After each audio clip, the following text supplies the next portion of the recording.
The Art of War by Sun Tzu, translated by Lionel Giles. Part 12. The Attack by Fire. Sun Tzu said, "There are 5 ways of attacking with fire. The first is to burn soldiers in their camp. The second is to burn stores. The third is to burn baggage trains.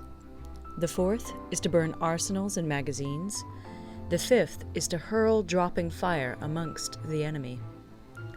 In order to carry out an attack, we must have means available. The material for raising fire should always be kept in readiness. There is a proper season for making attacks with fire, and special days for starting a conflagration. The proper season is when the weather is very dry. The special days are those when the moon is in the constellations of the sieve, the wall, the wing, or the crossbar, for these 4 are all days of rising wind.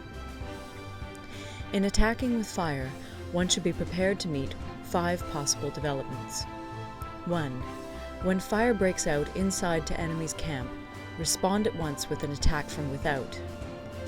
2.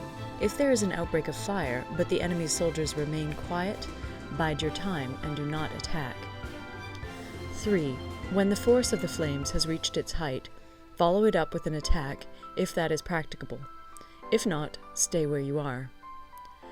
4. If it is possible to make an assault with fire from without, do not wait for it to break out within, but deliver your attack at a favorable moment. 5. When you start a fire, be to windward of it. Do not attack from the leeward. A wind that rises in the daytime lasts long, but a night breeze soon falls. In every army, the 5 developments connected with fire must be known, the movements of the stars calculated, and a watch kept for the proper days. Hence, those who use fire as an aid to the attack show intelligence. Those who use water as an aid to the attack gain an accession of strength. By means of water, an enemy may be intercepted, but not robbed of all his belongings. Unhappy is the fate of one who tries to win his battles and succeed in his attacks without cultivating the spirit of enterprise, for the result is a waste of time and general stagnation. Hence the saying, "The enlightened ruler lays his plans well ahead. The good general cultivates his resources." Move not unless you see an advantage. Use not your troops unless there is something to be gained. Fight not unless the position is critical. No ruler should put troops into the field merely to gratify his own spleen. No general should fight a battle simply out of pique. If it is to your advantage, make a forward move. If not, stay where you are. Anger may in time change to gladness. Vexation may be succeeded by content. But a kingdom that has once been destroyed can never come again into being, nor can the dead ever be brought back to life. Hence the enlightened ruler is heedful, and the good general full of caution. This is the way to keep a country at peace and an army intact. End of Part 12. Part 13. The Use of Spies.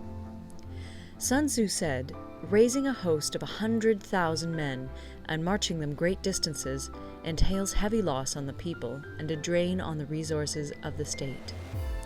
The daily expenditure will amount to 1,000 ounces of silver. There will be commotion at home and abroad, and men will drop down exhausted on the highways. As many as 700,000 families will be impeded in their labor.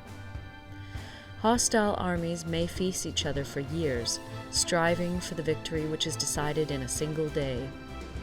This being so, to remain in ignorance of the enemy's condition simply because one grudges the outlay of 100 ounces of silver in honors and emoluments is the height of inhumanity.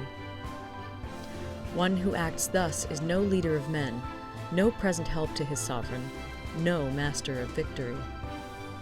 Thus, what enables the wise sovereign and the good general to strike and conquer and achieve things beyond the reach of ordinary men is foreknowledge. Now, this foreknowledge cannot be elicited from spirits. It cannot be obtained inductively from experience, nor by any deductive calculation. Knowledge of the enemy's dispositions can only be obtained from other men. Hence the use of spies, of whom there are 5 classes. 1. Local spies. 2. Inward spies. 3. Converted spies. 4. Doomed spies. 5. Surviving spies. When these 5 kinds of spy are all at work, none can discover the secret system. This is called divine manipulation of the threads. It is the sovereign's most precious faculty. Having local spies means employing the services of the inhabitants of a district. Having inward spies, making use of officials of the enemy. Having converted spies, getting hold of the enemy's spies and using them for our own purposes. Having doomed spies, doing certain things openly for purposes of deception, and allowing our spies to know of them and report them to the enemy. Surviving spies, finally, are those who bring back news from the enemy's camp. Hence it is that none in the whole army are more intimate relations to be maintained than with spies. None should be more liberally rewarded. In no other business should greater secrecy be preserved. Spies cannot be usefully employed without a certain intuitive sagacity. They cannot be properly managed without benevolence and straightforwardness. Without subtle ingenuity of mind, one cannot make certain of the truth of their reports. Be subtle, and use your spies for every kind of business. If a secret piece of news is divulged by a spy before the time is ripe, he must be put to death together with the man to whom the secret was told. Whether the object be to crush an army, to storm a city, or to assassinate an individual, it is always necessary to begin by finding out the names of the attendants, the aides-de-camp, and doorkeepers and sentries of the general in command. Our spies must be commissioned to ascertain these. The enemy's spies, who have come to spy on us, must be sought out, tempted with bribes, led away, and comfortably housed. Thus they will become converted spies and available for our service. It is through the information brought by the converted spy that we are able to acquire and employ local and inward spies. It is owing to this information again that we can cause the doomed spy to carry false tidings to the enemy. Lastly, it is by this information that the surviving spy can be used on appointed occasions. The end and aim of spying in all its 5 varieties is knowledge of the enemy, and this knowledge can only be derived in the first instance from the converted spy. Hence it is essential that the converted spy be treated with the utmost liberality. Of old, the rise of the Yin dynasty was due to Yi Qi, who had served under the Xia. Likewise, the rise of the Chu dynasty was due to Liu Ya, who had served under the Yin. Hence, it is only the enlightened ruler and the wise general who will use the highest intelligence of the army for purposes of spying, and thereby they achieve great results.